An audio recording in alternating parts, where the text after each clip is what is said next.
Jésus appelle les pécheurs. Ceux qui sont mauvais, il y en a dans la salle? Ouais, d'accord. Des bons pécheurs, c'est ça. Dieu appelle les pécheurs, ceux qui sont mauvais. Comme Jésus avait un intérêt auprès des personnes de mauvaise vie. Ceux qui sont pas justes aux yeux des autres.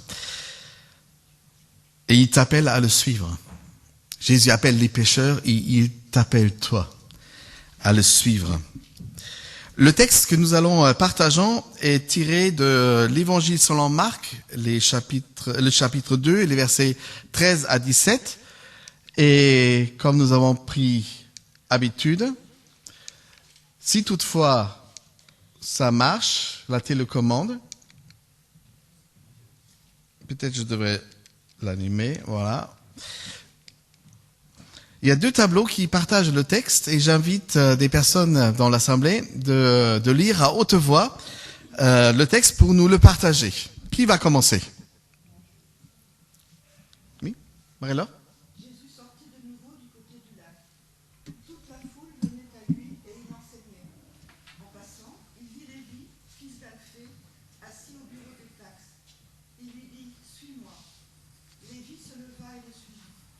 Comme Jésus était à table dans la maison de Lévi, beaucoup de collecteurs d'impôts et de pêcheurs se mirent aussi à table avec lui et avec ses disciples, car ils étaient nombreux à le suivre. Qui prend la suite? Le voyant manger avec les collecteurs d'impôts et les pêcheurs, les spécialistes de la loi et les pharisiens, dirent à ses disciples, pourquoi ne mange-t-il pas avec les collecteurs d'impôts et les pêcheurs? Jésus, qui avait entendu leurs cris, leur dit, ce ne sont pas les bien portants qui ont besoin de médecins, mais les malades. Je ne suis pas venu appeler des justes, mais des pécheurs et à changer d'attitude. Jésus t'appelle à le suivre. Bon, nous sommes encore tout au début de l'évangile selon Marc et nous constatons que Jésus fait déjà beaucoup parler de lui. Partout où il passe, où il sillonne le pays avec ses premiers disciples, les foules s'empressent pour écouter son enseignement.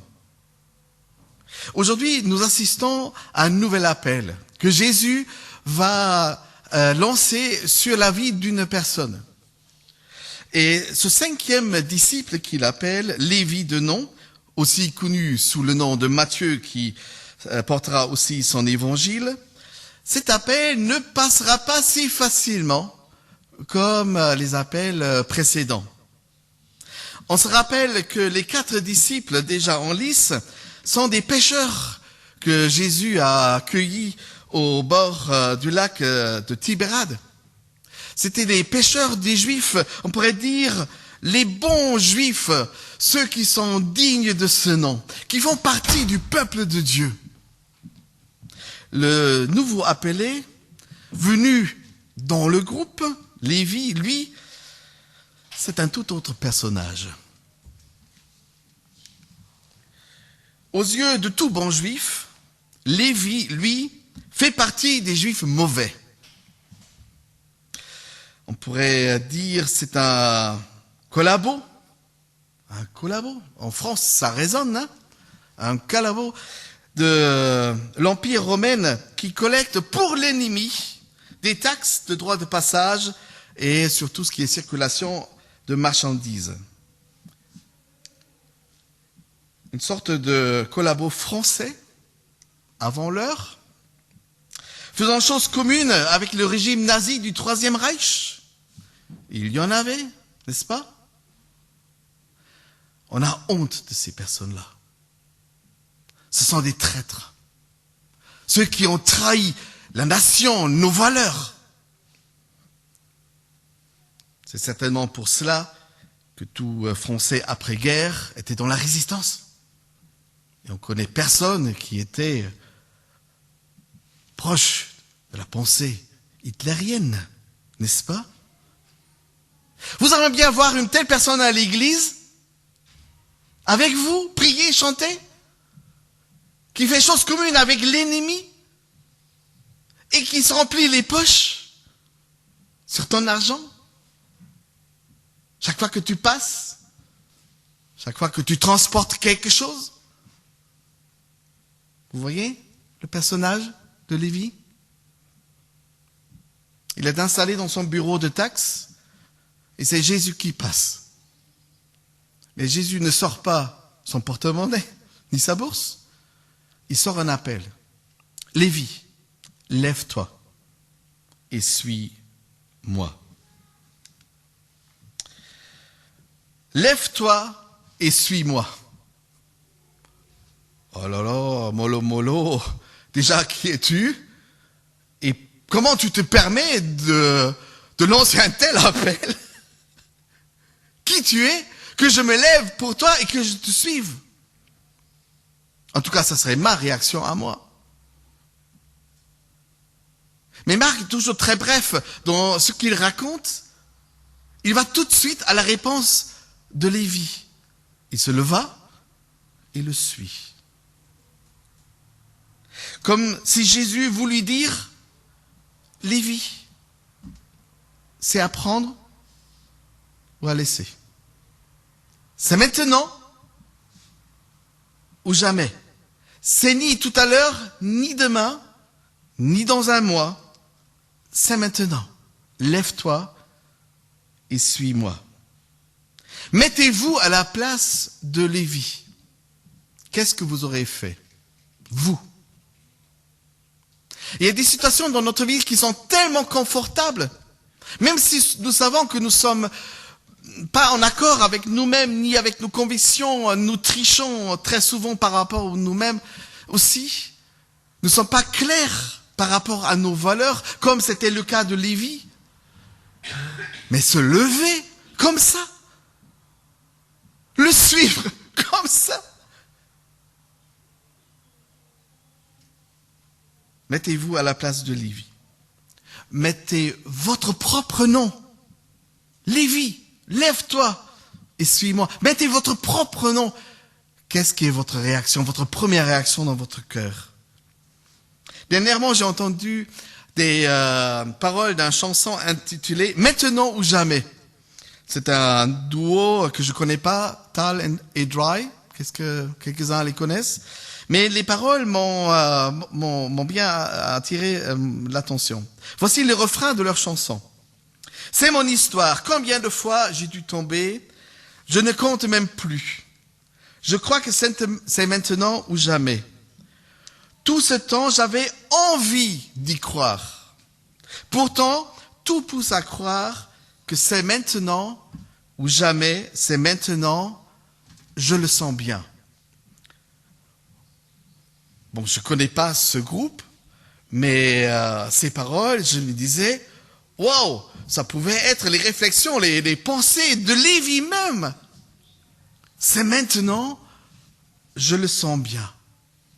Je pensais aussi à ce qui est écrit l'écrivain de l'Épître aux Hébreux, chapitre 3, versets 7 et 8, où il dit, si vous entendez l'appel de Dieu sur votre vie, n'hésitez pas. Et surtout, n'enfermez pas votre cœur. Répondez. Répondez à l'appel de Jésus. C'est maintenant ou c'est jamais? C'est maintenant, je le sens bien.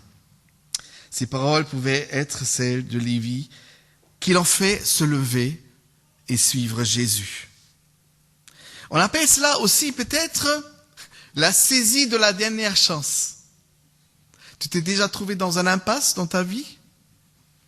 Tu savais pas comment continuer, ni quoi penser, ni quoi faire?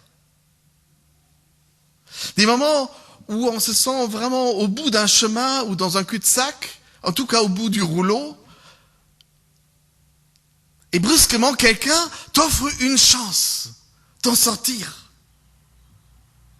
Lève-toi et suis-moi.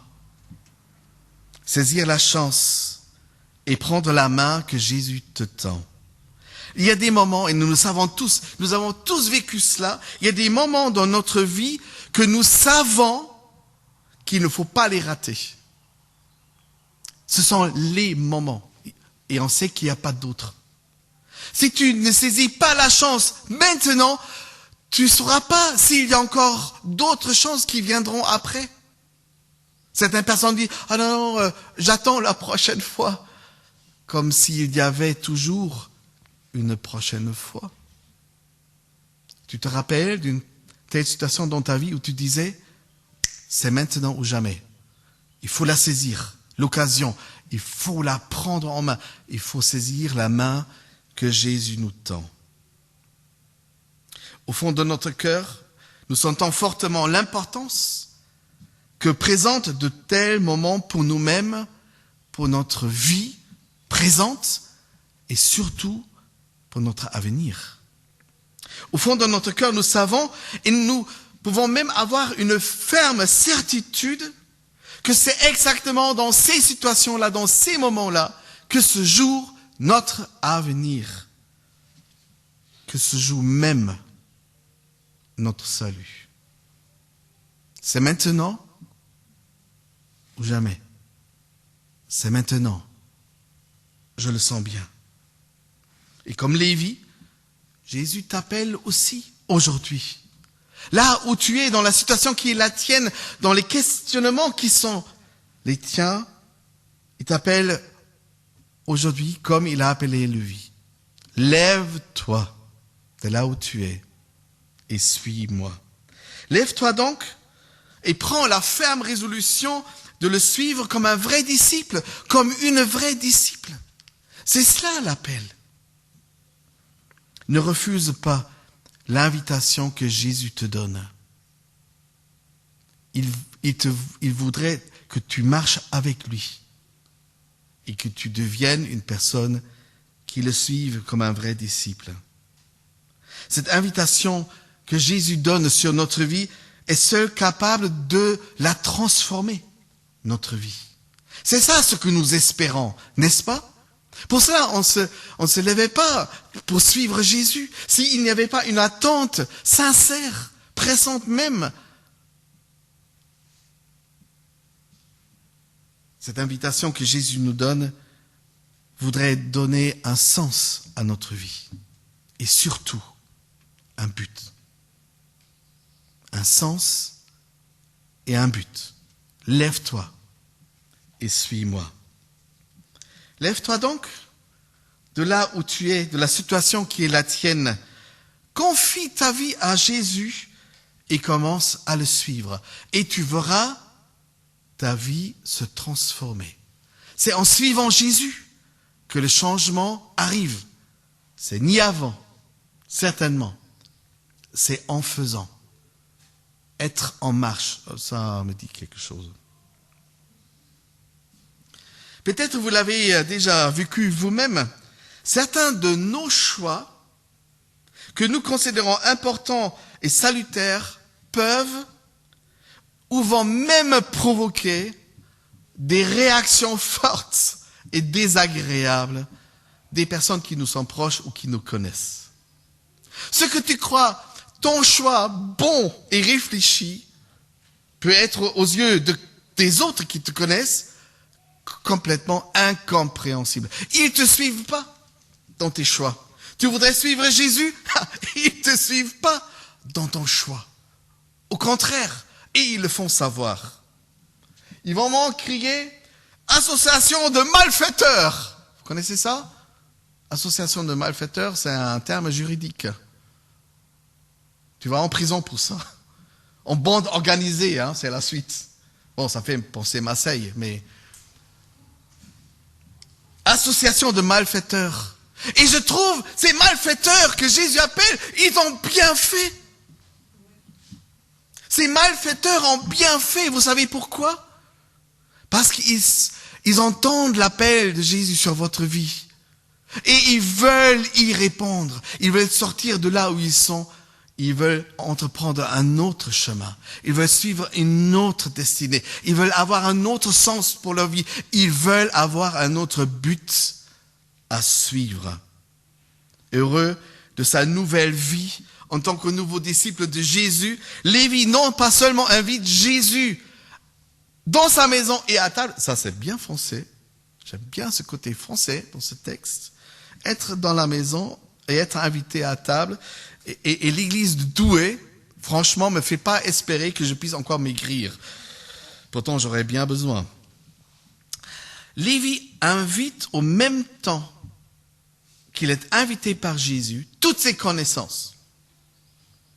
Il ne voudrait pas rester seul dans cette invitation lancée sur sa vie. Il pense tout de suite, mais qui pourrais-je encore inviter pour lui faire part de ce qui m'est arrivé? D'être sauvé, d'être devenu disciple de Jésus et de marcher avec lui, te donne tout de suite les idées, mais qui je pourrais emmener sur ma route? Sauf, il n'y a que des mauvais amis. Disons, ça peut être des bons amis, mais ils sont tous mauvais. C'est pas étonnant, parce que Lévi aussi est mauvais. Collabo, celui qui s'enrichit des poches, qui fait choses communes avec l'ennemi. Mais qui voudrait avoir un ami pareil? Mais lui, il a des amis qui sont aussi de mauvaise réputation. Laissant son ancienne vie derrière lui pour vivre désormais cette toute nouvelle vie avec Jésus pour Seigneur, Lévi voit naître dans sa vie, dans sa conscience et dans son cœur le besoin d'inviter d'autres à faire pareil. Je commençais à suivre Jésus. Je voudrais que d'autres me suivent dans ma démarche. À qui penses-tu là, spontanément? Qui aimerais-tu inviter pour être en marche avec toi vers une nouvelle destinée? À qui penses-tu? Qui voudrais-tu voir à l'église? Prochainement, pas un jour, prochainement. Qui voudrais-tu inviter pour lui témoigner de ce que Jésus a fait dans ta vie? Tu auras des choses à raconter. À qui penses-tu? Lévi voit naître en lui le souci. Il ressent même le besoin de vouloir partager son propre bonheur depuis qu'il suit Jésus. Il invite les hommes et les femmes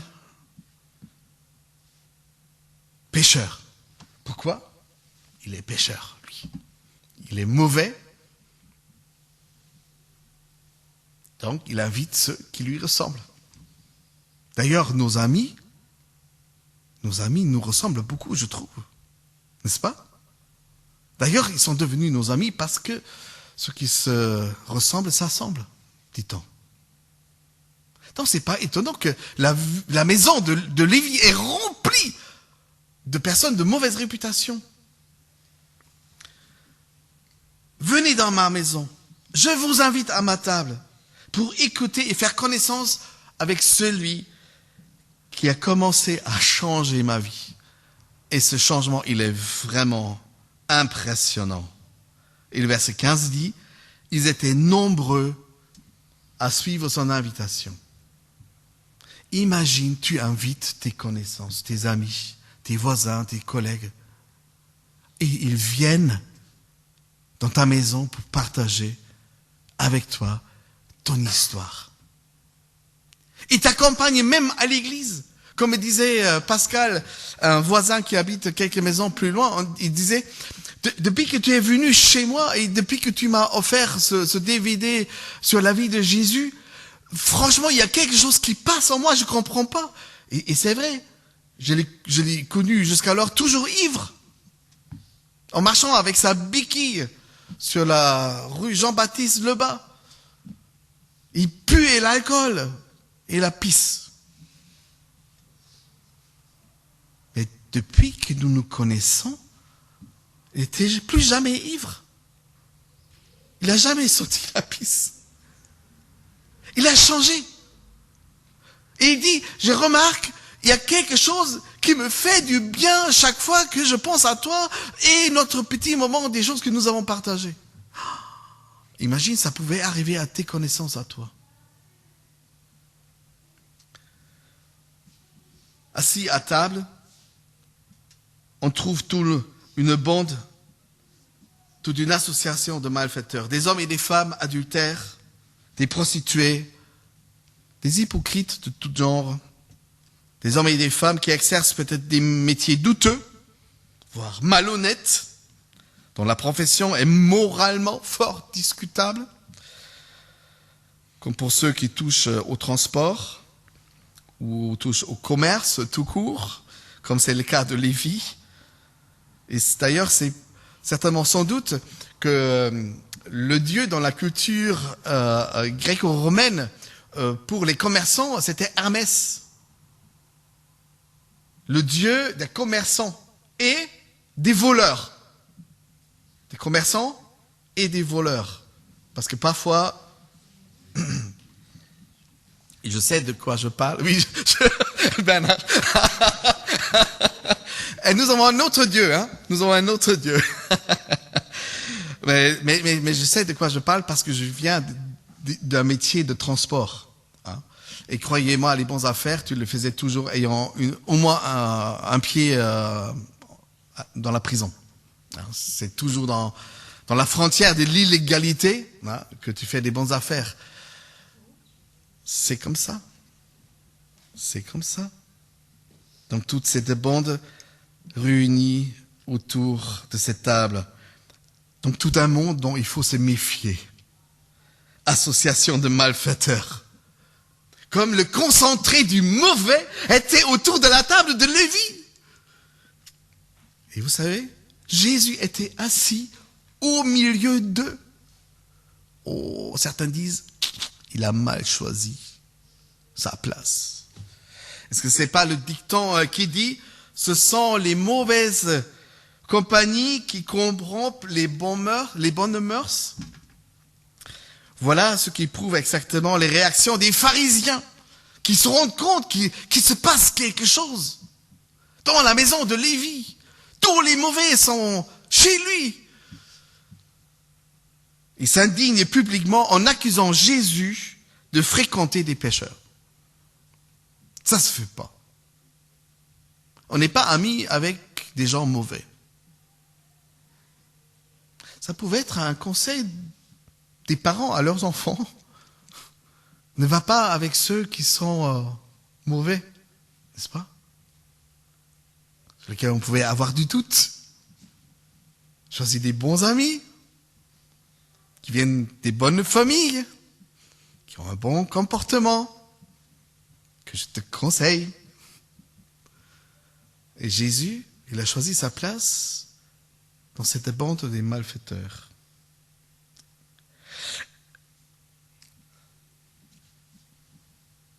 Les pharisiens sont des personnes qui évitent le contact avec le mauvais. Pour une bonne raison. Ils veulent plaire à Dieu. Ils veulent plaire à Dieu. Et par leur lecture de l'Ancien Testament et de la Torah, ils sont très à cheval sur les lois qui disent « fais ceci et ne fais pas ça pour ton propre bonheur. Ne fais pas ceci, fais cela pour ton propre bonheur, pour ta propre santé spirituelle ou santé tout court. » Donc il voit que Jésus est en compagnie avec des gens à éviter, qui sont connus comme mauvais. Ne sois pas ami avec ces gars-là. Évite-les. Tu verras, tu seras un jour comme eux. Tu seras comme eux. Et Jésus est au milieu de cette bande de malfaiteurs. Pour répondre aux mauvaises langues des disons bons et irréprochables, hommes et femmes de Dieu, les pharisiens, Jésus leur répond avec une réponse très banale. Très banale, presque trop banale pour être écrit dans la Bible. Il dit, verset 17, « Ce sont les malades qui ont besoin d'un médecin. » Vous êtes d'accord? Ce sont les malades qui ont besoin d'un médecin. Or, en faisant référence au médecin, Jésus joue avec des mots « guérir » et « sauver », qui en grec, finalement, c'est un même et seul verbe. zozo. J'espère que je prononce bien. Je mange plutôt dans le restaurant grec que parler le grec. Qu'est-ce que fait un médecin? Il vient au secours des personnes malades. Tu dis, jusqu'à là, il fait bien son job. Mais il le fait parce qu'il n'a pas peur. De quoi il n'a pas peur? Qu'est-ce qu'il ne craint pas? Ce que tout le monde craint. Ah, tu as un rhume? Écoute, ça serait bien qu'on ne se voit pas aujourd'hui parce que j'ai pas envie de me contaminer. N'est-ce pas? Un médecin, il fait quoi? Revenez quand vous serez en bonne santé. J'ai pas envie d'attraper votre rhume, votre mycose, je sais pas, qu'est-ce qui pourrait être contagieux. Le médecin, il ne craint pas la contagion. Jésus pointe l'attitude des pharisiens qui fuient comme la peste tout risque de contamination et l'impurité spirituelle. Eux, ils vont jamais s'approcher des personnes mauvaises. Ils vont jamais s'approcher des personnes malades. Et où on trouve Jésus? Assis au milieu d'eux. Assis au milieu d'eux. La Torah et l'Ancien Testament recommandent effectivement d'éviter toute attitude, tout comportement, toute situation ou personne qui pouvait transmettre à notre propre vie le mal, la maladie, ou voire même la malédiction. C'est pour cette raison-là que les pharisiens restent loin et critiquent. Et critiquent.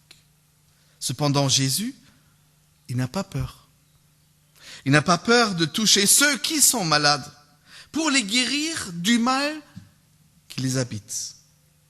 Il va vers ces contagieux, ces impurs, ces lépreux, ces gens de mauvaise vie pour leur dire que la sainteté peut elle aussi être contagieuse, à l'instar du péché.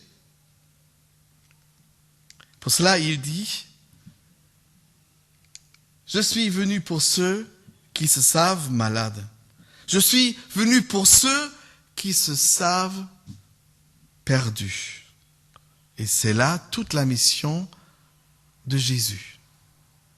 Il est venu pour sauver ceux qui sont malades et qui sont perdus. Prêcher la bonne nouvelle de la guérison intérieure que procure le pardon que Jésus accorde. La guérison de notre cœur et oui même celle de notre âme. D'ailleurs, je me suis bien amusé de voir l'ironie qui se pointe dans la réponse de Jésus. Il vise, et c'est pas subtilement, il vise d'une manière peu subtile les pharisiens et les spécialistes de la loi dans leur propre orgueil spirituel. Qu'est-ce qu'il dit? Je ne suis pas venu pour vous, les gars. Vous vous trompez. Je suis venu pour ceux que vous méprisez, que vous considérez comme mauvais, malades de péché. C'est pour eux que je suis venu. Car ceux qui se placent eux-mêmes dans une situation de bon, irréprochable et juste vis-à-vis de ceux et celles que eux ils considèrent et méprisent comme mauvais et pécheurs, ces gens-là n'ont pas le sentiment d'avoir besoin de Jésus, ni de son salut, parce qu'ils pensent qu'ils ont déjà leur propre salut. Et croyez-moi, ces gens vont jamais trouver leur salut. Jamais. Ils vont jamais trouver le but et la destination que Jésus a donné comme un appel sur leur vie. Ils se croient eux-mêmes irréprochables et justes. Et ça cause leur propre perdition. Quoique, Jésus est venu pour ceux qui se perdent. Donc il y a encore un peu de chance pour ces gens-là. Tout homme, toute femme, tout être humain qui vit et qui se croit juste et irréprochable devant Dieu vit dans une illusion grave. C'est l'apôtre Jean qui l'écrit dans son premier épître, le chapitre 1, versets 8 et 9. Dieu fait ce qu'il promet et il est juste. Alors, si nous avouons nos péchés, il nous les pardonnera et enlèvera tout le mal qui est en nous. Nous disons peut-être, nous n'avons pas commis de péché. Dans ce cas, nous faisons Dieu un menteur et sa parole n'est pas en nous. L'apôtre Paul l'a dit autrement dans chapitre 3, versets 10 à 12. Aucun être humain n'est juste. Dans cette phrase-là, il faut le déguster. Aucun être humain est juste. Même pas un seul. Donc désolé pour toi. Personne n'est suffisamment intelligent qu'il cherche Dieu à cause de sa perdition. Tous ont quitté le bon chemin, tous se sont corrompus. Personne ne fait le bien, même pas un seul. Et pour ceux gens-là, qui ont une haute considération, une trop haute considération pour eux-mêmes, Jésus répond, vous autres, vous êtes des gens qui veulent se faire passer pour des saints aux yeux de tout le monde. Mais Dieu connaît le fond, le vrai fond de votre cœur. Ce qui est en haute estime par les hommes, Dieu le prend en horreur. C'est pour cela que Jésus t'appelle comme il appelle Lévi, que le méchant abandonne sa voie et qu'il se retourne vers l'Éternel notre Dieu, car Dieu pardonne abondamment, sans limite, sans limite. Déjà, le prophète Isaïe le dit dans son chapitre 55. Je vous dis, dit Jésus, qu'ainsi il y aura de la joie au ciel pour un seul pécheur qui retourne à la maison de Dieu que pour 99 personnes qui se croient juste bons et irréprochables et n'ayant pas besoin du salut ou de la repentance. Plus tard, Matthieu, anciennement aussi appelé donc Lévi, dira dans son évangile, en résumant cette rencontre avec Jésus dans son chapitre 18e, verset 11, « Car le Fils de l'homme, le titre de Dieu, mais le Fils de Dieu, le Fils de l'homme, c'est la mission de Jésus, Dieu venu sur terre.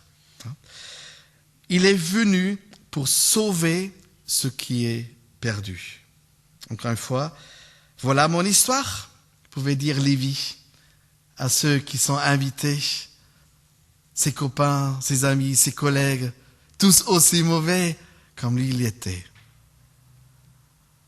Quand j'ai entendu l'appel de Jésus sur ma vie, je l'ai pris à cœur. Et ce que disait l'Esprit, aujourd'hui quand tu entends la voix de Dieu, n'enferme pas ton cœur, moi, je l'ai grandement ouvert parce que j'ai voulu, j'attendais, quelque chose me disait, il fallait répondre à cet appel. Et je l'ai fait, Voilà mon histoire. Vous pouvez dire Lévi. En tout cas, c'est comme ça que je m'imagine la scène à table. À l'appel de Jésus sur ma vie, au lieu de le fermer mon cœur, je l'ai grandement ouvert. Qu'est-ce que tu fais avec l'appel de Jésus sur ta vie ce matin? Est-ce que tu l'entends, cet appel? Est-ce que tu le ressens, son appel? Est-ce qu'il y a quelque chose de particulier dans ta vie sur quoi Jésus t'appelle? Que tu te lèves de là où tu es tombé et que tu marches de nouveau, que tu le suives comme un vrai disciple, comme une vraie disciple. Et peut-être, à la fin, Lévi disait, j'ai saisi la chance de ma vie. Et j'ai saisi la chance de ma vie. Et c'est pas là où j'ai demandé la main à Dimke.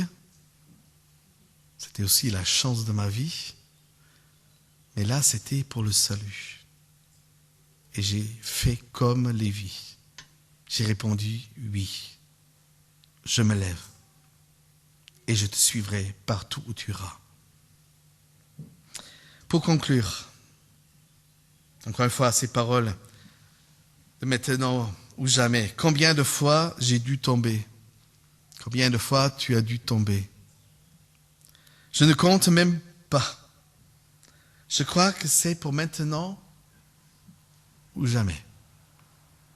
Tout ce temps, j'ai envie d'y croire, pourtant tout pousse à croire que c'est maintenant ou jamais. Oui, je sais, c'est maintenant, car je le sens bien. Saisissez, vous aussi, avec moi, la chance de vous laisser guérir, la chance de vous laisser sauver par Jésus. C'est maintenant, je le sens bien. Et comme un grand Français disait, le changement est pour maintenant. Amen. Prions. Seigneur, j'espère que cette parole fasse son effet comme elle a fait son effet sur ma propre vie. Seigneur, là où nous sommes tombés, la énième fois, qu'on compte même plus. Seigneur, aide-nous à nous relever par la main qui est tendue et que nous saisissons la chance de notre vie. Oui, Seigneur, nous regrettons d'avoir été tombés, éloignés du destin de notre vie. Ne connaissons ni sens ni but. Désormais, Seigneur, on s'élève et on te suivra comme un disciple, comme une disciple. Merci pour cet amour qui nous a sauvés. Notre salut, Seigneur, se trouve en toi. Amen.